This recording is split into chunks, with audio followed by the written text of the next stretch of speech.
خاور صاحب صبح سویرے ہمارے ساتھ موجود ہیں اسلام آباد گڈ مارننگ جی. Good morning. Good morning Khawar, thank you so much, آپ صبح سویرے ہمارے ساتھ ہیں. ذرا یہ بتائیے گا, پہلے تو انہوں نے 13 کی ڈیٹ دی ہوئی ہے پی ٹی آئی نے, اس سے پہلے مذاکرات بات بھی کر رہے ہیں, اور اس بار جب یہ فرماتے ہیں عمر ایوب صاحب کہ انسان ہو یا فرشتے ہم مذاکرات کے لیے تیار ہیں, تو ہم اس سے کیا نتیجہ اخذ کریں کہ کیا اب سیاسی جماعتوں سے بھی مذاکرات کے لیے تیار ہیں؟ دیکھیں, جب سے موجودہ اسمبلی ماضی وجود میں آئی, آپ کو یاد ہوگا 8 فروری کے بعد سے, تب سے لے کے ابھی تک پاکستان تحریک انصاف نے یہ نہیں کہا کہ ہم نے مذاکرات سے ہم انکاری ہیں. اچھا. ہاں, البتہ ان کی یہ خواہش ضرور رہی ہے کہ یہ ہماری جو مذاکرات ہے ان کے ساتھ ہوں اور جن کے پاس اصل اقتدار ہے. لیکن انہوں نے, آپ کو یاد ہوگا, پہلے بھی ایک 3 رکنی کمیٹی بنائی تھی, پارلیمان کے اندر ہی بنی تھی, اور اس کے بعد اب یہ 5 رکنی کمیٹی بنی ہے. لیکن مسئلہ یہ ہے کہ دوسری طرف ہم دیکھتے ہیں کہ ظاہر جو ابھی آپ نے ذکر کیا نون لیگ, پرائم منسٹر کا نام تو ستی صاحب آپ کو پتہ ہی ہوگا. جی جی. آئین پاکستان کا آرٹیکل 191 کے مطابق جو کلیکٹیو رسپانسبلٹی ہے وہ کابینہ کے پاس ہوتی ہے, اور کابینہ کا جو کیپٹن ہوتا ہے وہ جو پرائم منسٹر صاحب ہوتے ہیں. تو اقتدار اس وقت جو ہے وہ ظاہر ہے پاکستان مسلم لیگ نون کے جو روح رواں ہیں محترم شہباز شریف صاحب ان کے پاس ہے.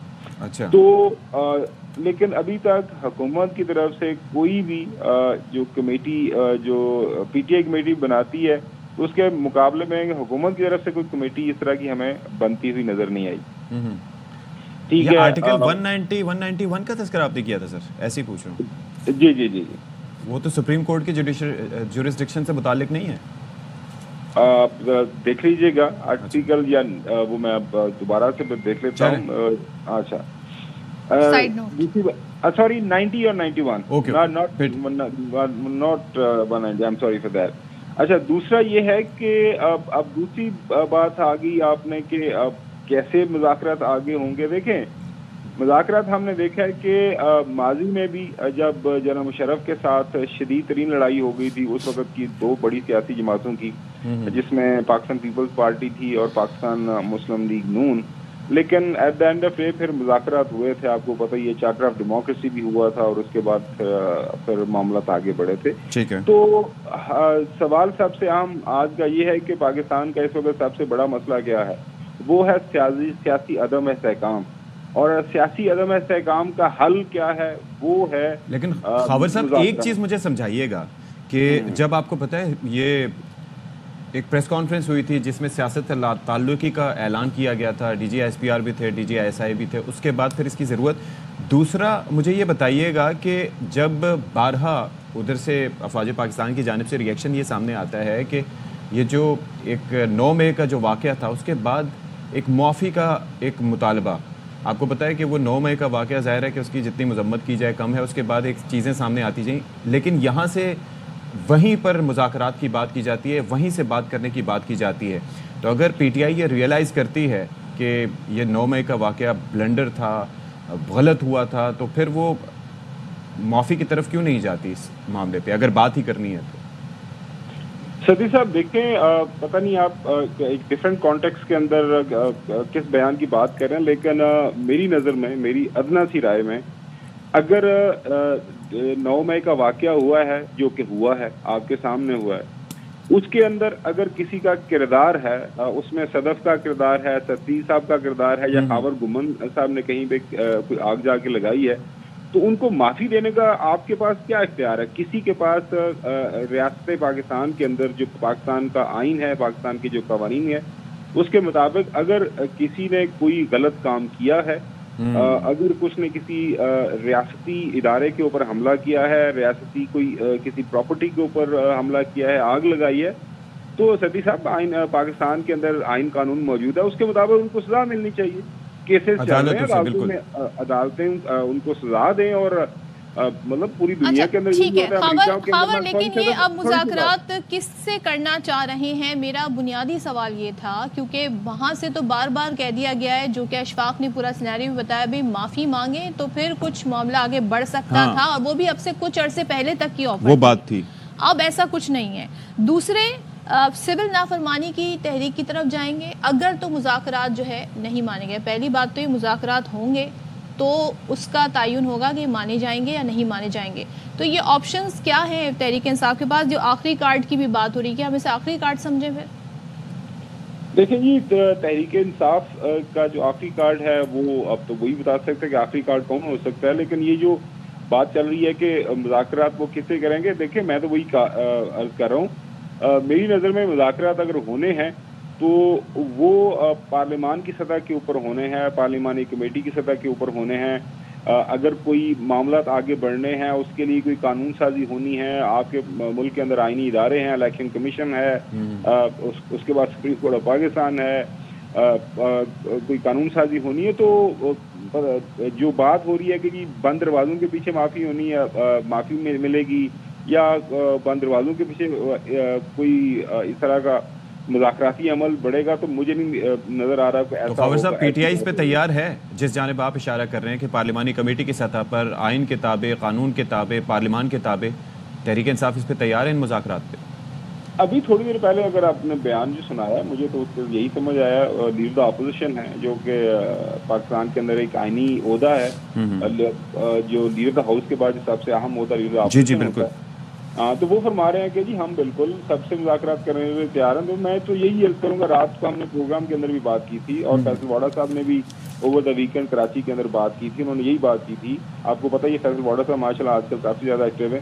انہوں نے کہا کہ پاکستان کے اندر تمام سیاسی جماعتیں جو ان کا مینڈیٹ ہے اس وقت، جو مینڈیٹ ان کے پاس موجود ہے اس کو تسلیم کیا جانا چاہیے، انکلوڈنگ بانی پی ٹی آئی کا مینڈیٹ، اور ان تمام سیاسی جماعتوں کو مل کے مذاکراتی عمل آگے بڑھانا چاہیے. تو لڑائی لڑتے ہیں جتنی جلدی یہ سمجھ جائیں گے اتنا اچھا ہے. لیکن یہ سول نافرمانی کا جو معاملہ ہے خاور صاحب، مجھے 2014 کا دھرنا اور اس دوران سول نافرمانی کی جو کال تھی وہ یاد آئی تھی، جب اپنا صوبہ یعنی کہ پرویز خٹک صاحب نے اس پہ عمل درآمد سے انکار کر دیا تھا. اب علی امین گنڈاپور صاحب ہیں، تو سول نافرمانی کہاں سے شروع ہوگی اور کیا یہ کے پی کے دائرہ کار سے باہر شروع ہوگی؟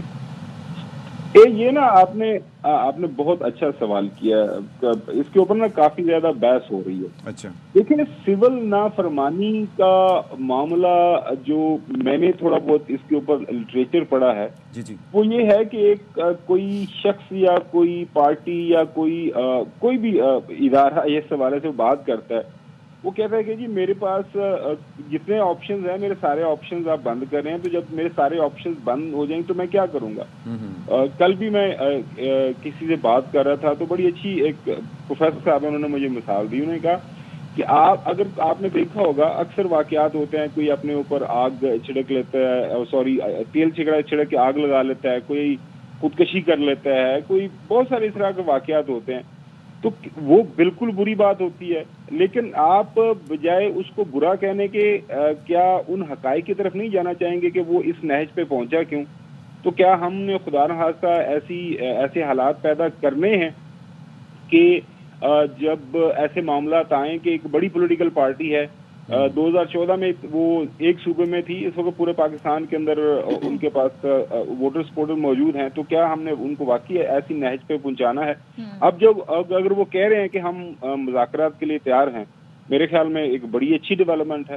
تو حکومت کو آگے بڑھنا چاہیے، بجائے اس کے کہ آپ یا میں یا حکومت والے بیٹھ کے یہ بس مذاق اڑاتے رہے کہ ٹھیک ہے جی آپ وہ کر لیں. بقول حسن راوی چین لکھ رہا ہے تو پھر کیوں حکومت جو ہے مذاکرات کی طرف آئے گی؟ لیکن دوسری طرف آتے ہیں، مسلم لیگ نون اور پیپلز پارٹی کے آپس کے جو معاملات ہیں اس کے لیے کمیٹیاں بھی بنی، شکوے شکایت ہو رہے ہیں پنجاب میں لے کے، وفاق میں لے کے، ہماری جو وعدے تھے وہ پورے نہیں کیے جا رہے. پیپلز پارٹی کہہ رہی ہے ایک طرف مولانا صاحب کے تحفظات ہیں، تو یہ بہت سارے فرنٹ حکومت کے لیے کھل گئے ہیں. آپ سمجھتے ہیں آنے والے دنوں میں یہ یہاں کی حد تک تو سارٹ آؤٹ ہو جائیں گے مولانا فضل الرحمان یا پیپلز پارٹی کے جو تحفظات ہیں ان کو لے کے؟ جی بالکل، اس میں مجھے نہیں لگتا کوئی بڑی پرابلم ہوگی کہ یہ معاملات حل نہیں ہوں گے. پنجاب کی حد تک ہے، ظاہر ہے ان کے کچھ کنسرنس ہیں، کچھ ان کو ڈیولپمنٹ گرانٹس چاہیے، ان کے جو حلقے ہیں جہاں پہ ان کے امیدوار موجود ہیں یا یہاں سے انہوں نے الیکشن جیتا ہے. کچھ انتظامی عہدوں کے اندر جو پوسٹنگ ٹرانسفر کا معاملہ آپ کو پتا ہے پاکستان کے اندر سیاست میں یہ بھی ایک اہم کردار ادا کرتا ہے. تو وہ کوئی بڑا ایشو کوئی نہیں ہے. اس وقت پاکستان پیپلز پارٹی ہم بات بھول جاتے ہیں، جو صدر پاکستان کی کرسی ہے ان کے پاس ہے، سینٹ کے اندر چیئرمین سینٹ کی کرسی ان کے پاس ہے, ڈپٹی اسپیکر نیشنل اسمبلی کی کرسی ان کے پاس ہے, 2 صوبائی اسمبلیاں جو ہیں وہاں پہ ماشاء اللہ پاکستان پیپلز پارٹی کی حکومت ہے. تو پاکستان پیپلز پارٹی موجودہ سسٹم کے اندر اگر دیکھا جائے تو نون لیگ سے زیادہ جو ہے ان کے پاس وہ اس سسٹم کا حصہ ہے. باقی یہ ظاہر ہے انفلوئنس زیادہ اور رسپانسبلٹی کم کمپیریٹیولی, تو وہ پنجاب کے اندر ظاہر ہے وہ چاہ رہے ہیں کہ ان کی پارٹی کا حیا ہو, پارٹی آگے بڑھے, تو اس کے لیے وہ ان کو وہاں پہ چاہیے ڈیولپمنٹ گرانٹس تاکہ وہ اپنے حلقوں کے اندر کچھ ترقیاتی کام کر سکیں.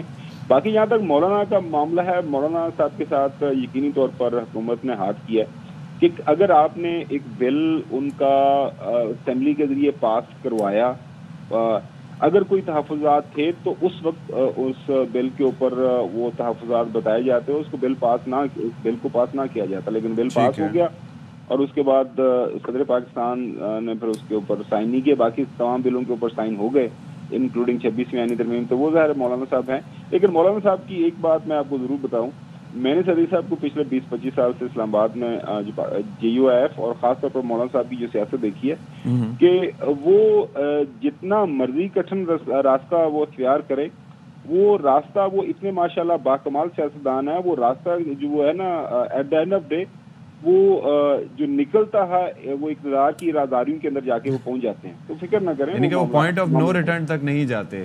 There is always a way. ہاں معاملات حل کر لیتے ہیں. چلیں جی, thank you so much for your time Khawar Ghumman صاحب.